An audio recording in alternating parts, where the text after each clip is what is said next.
Hey everybody, it's the coach. This is preseason football on EA Sports. Straight ahead, we've got what should be a good one between the Miami Dolphins and the Seattle Seahawks. With that, let's get up to Seattle. Standing by at CenturyLink Field, here are Brandon Gaudin and Charles Davis. Thank you, Coach. We are in the Pacific Northwest as we get set for football at CenturyLink Field here in Seattle. Nothing like the fanfare of introductions to an NFL game, and that was in evidence a moment ago. Fireworks, pyrotechnics, you name it. This crowd is ready as their guys get set to match up between the Miami Dolphins and the Seattle Seahawks. I'm Brandon Gaudin. As always, by my side is Charles Davis. So the final tune-up for the regular season, and probably not going to really see much starter action out here in this one, are we? You're right.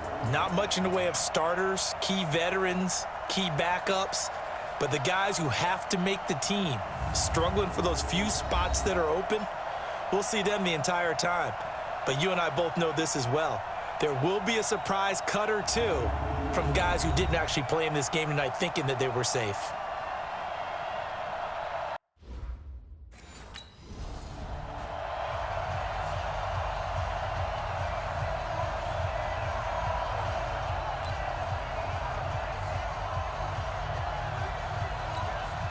Set. Stick the oar. Here we go. Here we go. Get it. On first down, Drake. And he's upended after a gain of 2 out to the 27.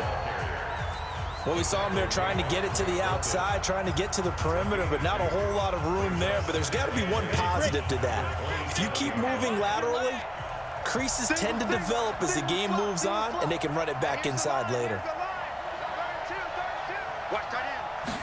Here's 2nd and 8. The completion good. This is Eric Ebron. And they nearly get this all the way to midfield. Mark him down at the 49.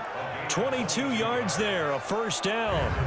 I do believe we'll see a little bit more of this as this game progresses, because when you can have that type of a gain in the middle of the defense, it hurts them in so many ways, because most teams like to be strong down the middle. And if you can sting them there, that opens things up for you on the outside as well. But that's where their big tight end, is so good, that middle third. He's got it at the 15. And they'll have it in the red zone before he crosses over out of bounds. An excellent gain, 35 yards. Brandon, we've both been around the game long enough that we know that in pregame, defenses are pretty amped up, aren't they? I mean, they're pounding lockers, and they can't wait to get out there. But when you hit them with some big pass plays early, it takes the starch right out of them.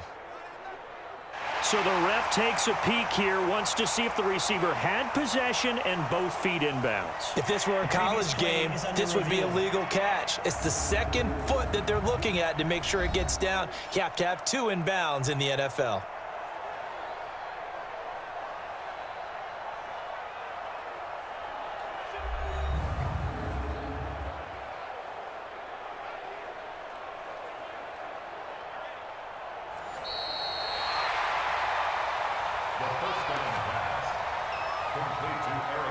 After review of the play, the head coach relied on his eagle eye in the sky to make the right call and was told to challenge it, and it looks like it's paid off. And from a coach's standpoint, when you throw that flag, it's probably a pretty tense moment. Here it pays off. Yeah, you have that little bit of indecision. You throw it where you feel like you're... It's caught inside the 25. And they'll wind up getting this one all the way down inside the 20.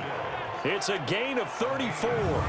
Well, how about the passing numbers so far on this first drive? Oh, no doubt about it. They're flinging it around pretty successfully. And look at the start. The confidence level that we see in him rising, because he's hit a few early. And how about the last one? The big shot right there. So the big play means just like that, they'll operate from the red zone now on first down. Now he's got it. And stopped a few yards shy of the goal line at the 3. Back-to-back nice gains. That one for 14 yards and another first. How about the start throwing the football? 4 for 4 on this opening drive. Oh, he's slinging it. And oftentimes when you talk about slinging it, you're thinking about a guy throwing it all over the yard, not necessarily accurately. In this case, though, he's honing in on his targets, and he's delivering. Yeah, the opening script, however they drew it up for this first drive, going to plan so far. The short field shrinks even more with the type of bodies they brought in on that play. Those extra tight ends, they weren't able to secure their blocks, and that one ended up going backwards. Now from the 7, here's 2nd and goal. Don't be scared.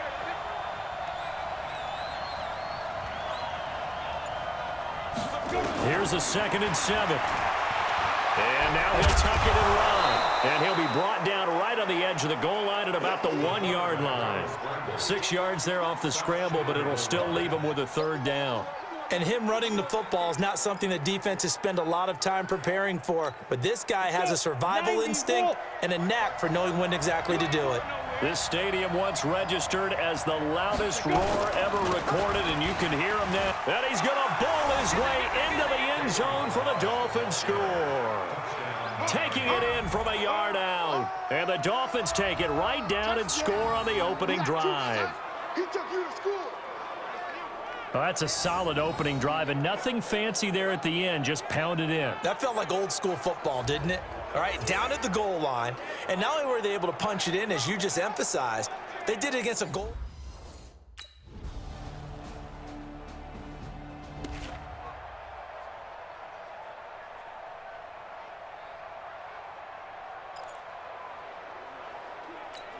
Ready, ready. 8, read. Deep grip, deep grip. Looking to throw. Try to lay one up deep. And it's knocked away and incomplete. He was trying to get that one to Kenny Stills. And it's 2nd down.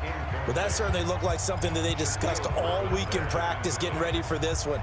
Take the big shot right out of the gate. At worst, you'll open up the defense a little bit, loosen them up, have them back on their heels. An incomplete pass leads to 2nd and 10 from the 25. 2nd and 10. And that one was nearly picked. Not sure he was accounting for the free safety. That brings up 3rd down. Now they face a 3rd and 10 after back-to-back incompletions. They're going to look to throw. And he hits his tight end, Ebron. Call that a very strong gain of 24. That tight end position, it just seems to continue to evolve every year in the NFL. Yeah, you're getting really terrific athletes. A lot of them maybe were wide receivers at one point. They continue to give you speed, great hands, and big bodies, which make them excellent targets for quarterbacks. They'll look to throw. Pressure comes. He's taken down by the Seahawks defense. It's Christian Covington who notches the sack there. Great job defensively. I think he was trying to go through his progressions, find someone to get rid of the football. Before he knew it, he was on his back. So that just brings us right back to what you said in the beginning. A great job defensively. Nowhere to go with the football. That led to the sack. He's going to sling this deep downfield. And this one incomplete. Too much contact to hold on to that one, and it's 3rd down. A lot of contact there, but there was no way it appeared that he was going to get a flag on that one. Looking for it, but he wasn't going to get it. And as an ex-defensive back, you love it when they let you play and jostle downfield. Now on 3rd and long, they'll look to throw. Looking deep downfield. And at the 7-yard line, the catch is made. And all the way in for a Miami touchdown. Tyreek Hill, 58 yards. And the Dolphins have taken the lead. Seeing some pretty good offense here in this first quarter. It's been a wild start to this quarter, as you noted. And now with that lead that we're seeing,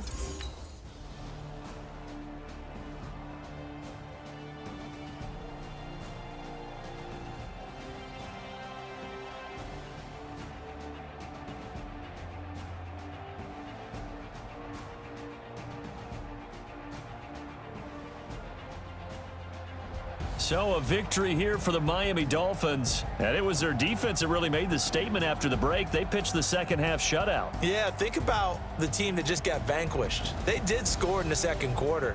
Do you think they thought at all that that would be their last points of the game? No, but what a second half. The adjustment, whatever they did in the locker room, it certainly worked. It certainly did, and you're exactly right. Whether it was an adjustment, whether it was just more focus on what they planned to do going in, whether they just played better, whatever it was, it all came together in the second half, and no points were allowed. That's a great way to close them out. So that'll just about do it for Charles Davis. I'm Brandon Gaudin. You've been watching the NFL on EA Sports. For more, log on to easports.com.